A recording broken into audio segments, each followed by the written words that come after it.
All right, so let's try this out. We have tangent of 255 degrees. So I need to figure out two angles on the unit circle that'll add up to 255 degrees. So I'm thinking 120 plus 135. So 120 plus 135 should give me 255. So it should be tangent of 120 degrees plus 135 degrees. Now, I'm going to use this formula. We know that this is A and that's B.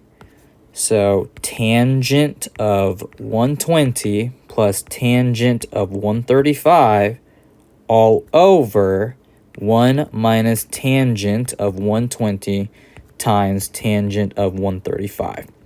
So let's go ahead and recall some stuff.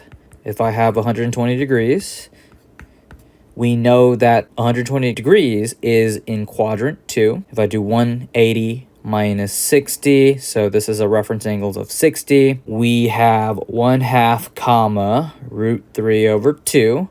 Again, 120 degrees is in quadrant 2, so the x value should be negative. So if I were to figure out tangent of 120 degrees, remember it's y over x, so I'm going to do root 3 over 2 divided by negative 1/2. But I will keep, change, and then flip. So then I'm left with negative root 3. For 135, that's in quadrant 2, and it's part of the 45 degree family. So it's going to be root 2 over 2, comma root 2 over 2. But don't forget, it's part of quadrant 2, so the x value should be negative. So tangent 135, y over x, and I have root 2 over 2 divided by root 2 over 2.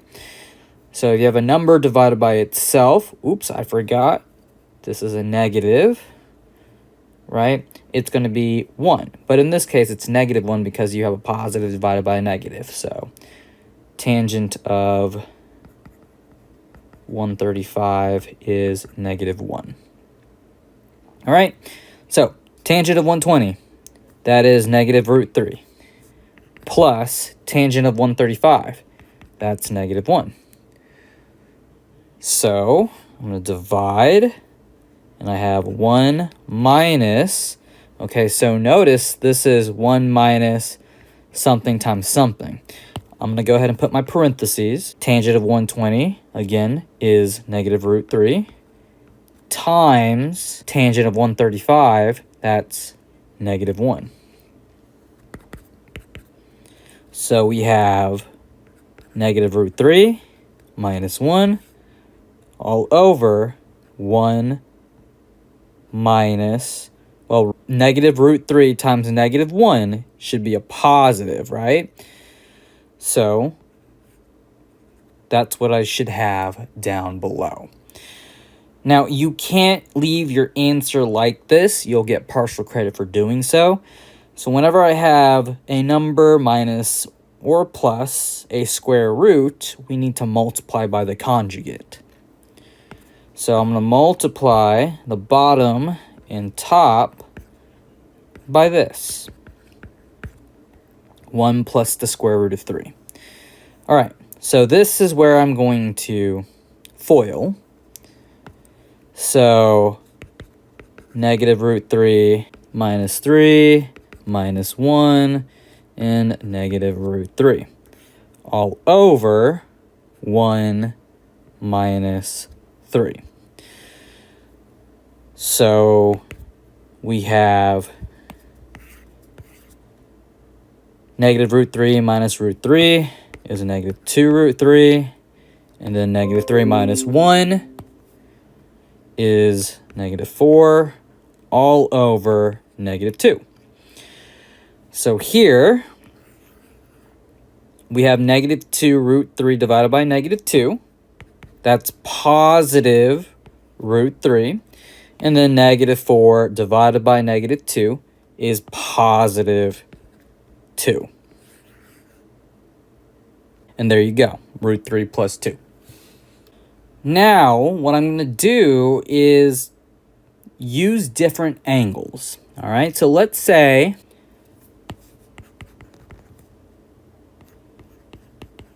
I use 45 and 210. Because 45 plus 210 is 255 degrees. So that's going to be tangent 45 plus tangent 210 all over 1 minus tangent 45 times tangent 210. So 45 degrees, that's root 2 over 2, comma, root 2 over 2. So if I'm looking at tangent of 45, it's y over x. You're going to get 1. All right? And then for tangent of 210, so I'm going to do 180 plus 30. That's 210. So that has a reference angle of 30. So root 3 over 2, comma, 1/2. Since this is in quadrant 3, both of these values are negative. So if I do y over x, then we have negative 1/2 times negative 2 over root 3. Okay, so we know for sure that a negative times a negative is a positive. I can cancel the two 2's. So I'm left with 1 over root 3, which simplifies to root 3 over 3. So this and that are going to help us. So now I can go ahead and substitute. We have 1 plus root 3 over 3 all over 1 minus, okay, don't forget the parentheses, because you need to multiply these two numbers first before you add or subtract, or which in this case we're subtracting. Remember, it's all because of order of operations. So 1 minus tangent of 45 is 1 times tangent of 210, which is root 3 over 3. So if we simplify this, that's going to be 1 plus root 3 over 3 divided by 1 minus root 3 over 3. So I'm going to multiply by the conjugate. So 1 plus root 3 over 3 and 1 plus root 3 over 3. And I'm going to FOIL. So 1 times 1 is 1. 1 times root 3 over 3 is root 3 over 3. And then root 3 over 3 times 1 is root 3 over 3. And root 3 over 3 times root 3 over 3.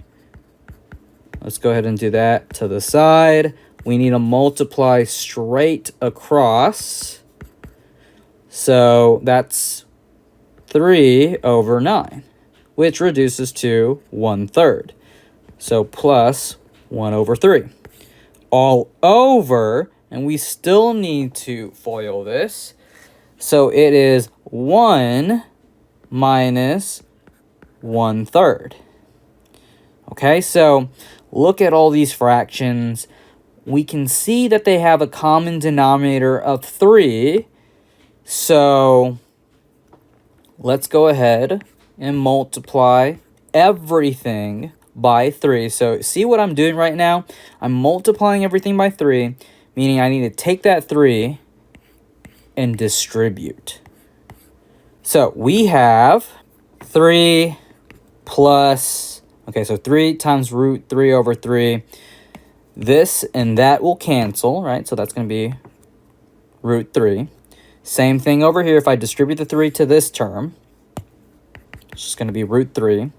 And then 3 times 1/3, it's basically saying what's a third of 3? That's just 1. All over 3 minus 1. This is easy, right? So that's going to be 2. And then here, we just combine the like terms. 3 plus 1 is 4. Root 3 plus root 3.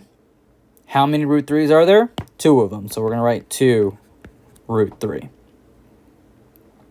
So now we do positive 4 divided by 2 is 2. And then positive 2 root 3 divided by 2, that's positive root 3.